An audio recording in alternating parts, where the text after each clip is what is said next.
জামায়াতের ফলোয়াররা জামায়াতের আমিরকে মানে যারা পেজ চালান তারা যেহেতু তাদের নেতাকে রিড করতে পারেন, এরও একই মানসিকতার, তারা এটা দিয়ে একটা ব্লান্ডার করে ফেলেছেন। কর্মজীবী নারীদের বিষয়ে একটি পোস্ট নিয়ে সরগোল, এক্স অ্যাকাউন্ট হ্যাকের বিষয় আছে। মানে এবার নির্বাচনে খুব বেশি এই যে নারী এবং মুক্তিযুদ্ধ কেন আলোচনা আছে? নির্বাচনে কথার উত্তেজনা আছে, আর একটা হচ্ছে গিয়ে বাজে কথা নিয়ে পরে উত্তেজনা সৃষ্টি, এই দুটা জিনিসই আছে। কথার উত্তেজনা হচ্ছে একে অপরকে ঘায়েল করবার জন্য যে উত্তেজিত কথা বলা, সেরকম একটা কথার উত্তেজনা আছে। সেটা বাংলাদেশে সবসময় নির্বাচনে রাজনীতিগুলো ছিল, আছে, হয়তো থাকবেও, আমি আপনি পছন্দ করি বা না করি, এবং এটা পৃথিবীর সব দেশেই কম বেশি থাকে, আছে।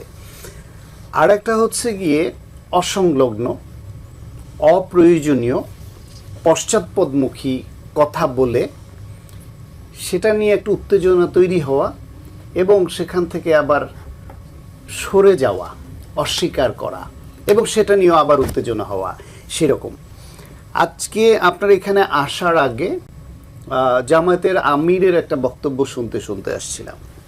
চট্টগ্রামে অলি আহমেদ ছাতা মার্কা বোধহয় এলডিপি ওকে আছে, কিন্তু তাদের মার্কা তো ছাতা মার্কা।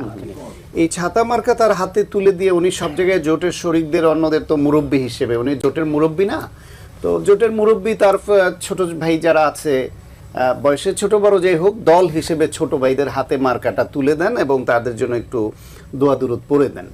সেই হিসেবে ছাতা মার্কাটা অলি আহমেদের হাতে তুলে দিলেন এবং সেইখানে বক্তব্যে তিনি বললেন যে আপনাদের এইখানের, আপনাদের কৃতি সন্তান এই মাটির, তিনি মুক্তিযুদ্ধের সময় তিনি প্রথম বললেন উই রিভোল্ট। জামাত হলো একটা রাজাকারের দল, আলবদর আল শামসের দল, গণহত্যা গণধর্ষণের অভিযুক্ত একটা দল। তারা মুক্তিযুদ্ধের পক্ষের এই বয়ানটা অপ্রয়োজনীয়ভাবে দিতে যায় কেন? না দিলে কোনো ক্ষতি ছিল বলেন তো?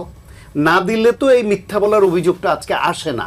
উই রিভোল্ট জিয়াউর রহমানের বলা উক্তি। প্রথম মধ্যরাতে অস্ত্র উঁচিয়ে গুলি করে প্রথম জিয়াউর রহমান বলছেন উই রিভোল্ট, এবং এর মাধ্যমেই পাকিস্তানি বাহিনীর বিরুদ্ধে একটা রিভোল্ট বা বিদ্রোহ শুরু হয়। এটা একেবারে শতসিদ্ধ প্রমাণিত সত্য।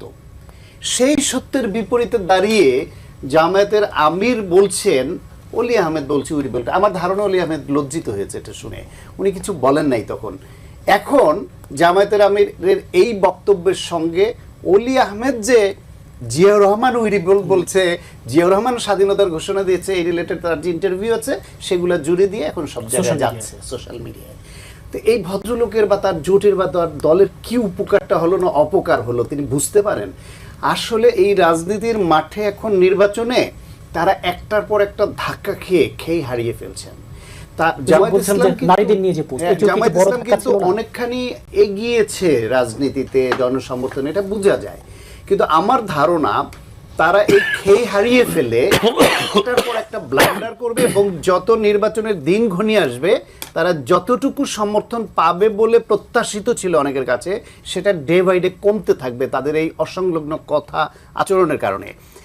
নারীদের নিয়ে প্রথম কথা হলো না, আর আল জাজিরার যে ইন্টারভিউটা, সেই ইন্টারভিউটাও নারীর প্রগতিশীলতা, নারীর যে এগিয়ে যাওয়া, তার যে স্বাধীনতা এবং নারীর যে অধিকার, তার সঙ্গে সামঞ্জস্যপূর্ণ না।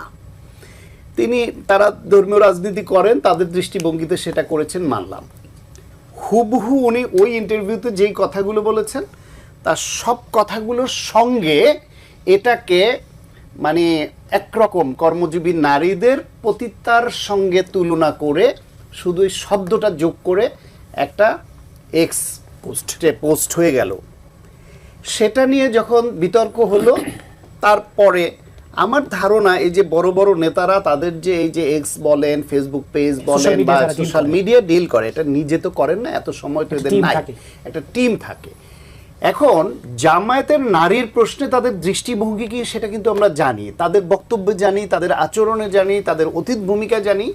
ফলে তার টিমে তার যে কর্মী বাহিনী তারাও ওইটা রিড করতে পারে তার আমির বা তাদের নেতারা কি চায়। হয়তো সেই ধারণা থেকে ওই আল জাজিরার ওই বক্তব্যটাকেই হুবহু ওইভাবে শুধু একটা শব্দটাকে যোগ করে, এবং এটা খুব সুন্দর লেখা, কিন্তু ইংলিশে যে পোস্টটা এটা যেন তেন কাঁচা হাতের লেখা না, এবং ঘুরিয়ে এমনভাবে লিখছে যে সরাসরিও বলে দেয় নাই। যদি জামায়াতকে জড়িয়ে এরকম একটা হাইপ তোলার জন্য কোনো গোষ্ঠী করতো তাহলে এই ভাষার লেখা হওয়ার কথা না। এক, দ্বিতীয় হলো গিয়ে এরপরে উঠলো বললো যে হ্যাক হয়েছে। হ্যাক হওয়া নিয়ে কয়দিন ধরে প্রত্যেকেই একটা কথা বলছেন, আমার কিন্তু ফেসবুক পেজ একাধিকবার হ্যাক হয়েছে এবং সেই হ্যাক হওয়া ফেসবুক যারা উদ্ধার করে দিয়েছেন তারাও আমাকে এখন বলছেন আপনি ওটা নিয়ে পোস্ট করলেন, আপনার আইডিও তো হ্যাক হয়েছিল, আমি কত ঘন্টায় উদ্ধার করে দিয়েছিলাম। কত ঘন্টায় না, বেসিক্যালি একদিন পরে উদ্ধার করে দিয়েছিল। কিন্তু সেই উদ্ধার করবার জন্য আমাকে আইডি কার্ড হাতে নিয়ে ছবি তুলে পাঠাতে হয়েছে, অনেক প্রশ্নের জবাব দিতে হয়েছে, আমার ইমেলে তাদের তার আগে যখন হ্যাক করে তার আগে মেসেজ আসে সামওয়ান অন্য কোনো ডিভাইস থেকে যাচ্ছে। এখন তো 2 ফ্যাক্টর অথেন্টিকেশন আরও রেস্ট্রিক্টেড হয়েছে, তার উপর যদি এটা আবার ভেরিফাইড পেজ হয় তাহলে তো আরও সুরক্ষিত। সেইখানে যদি তার এটা অন্য কেউ হ্যাক করে থাকে তাহলে ওই যে তার মেলে অথবা তার মোবাইলে যে টেক্সট আসার কথা সেই মেসেজ দুইটা ওরা দেখাই দিলে হয়েছে, ওটা কিন্তু দেখাচ্ছে না। এবং এত অল্প সময়ের মধ্যে উদ্ধার হওয়া, এই মেসেজ না দেখাতে পারা, সমস্ত কিছু এটা মোটামুটি প্রমাণিত যে এইটা আসলে হ্যাক হয় নাই। জামায়াতের ফলোয়াররা জামায়াতের আমিরকে মানে যারা পেজ চালান তারা যেহেতু তাদের নেতাকে রিড করতে পারেন, এরও একই মানসিকতার, তারা এটা দিয়ে একটা ব্লান্ডার করে ফেলেছেন। ফলে বললাম মুক্তিযুদ্ধের ইতিহাস, মুক্তিযুদ্ধ, নারীর অধিকার, নারী সম্পর্কে অবস্থান, এগুলো নিয়ে জামাতের একটু চুপচাপ থাকাই ভালো ছিল, যেহেতু তারা এই লাইনের না।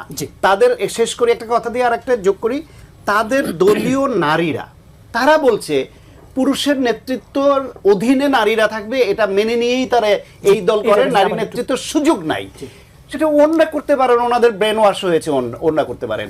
অন্য ধর্মের তারা কেন করবে?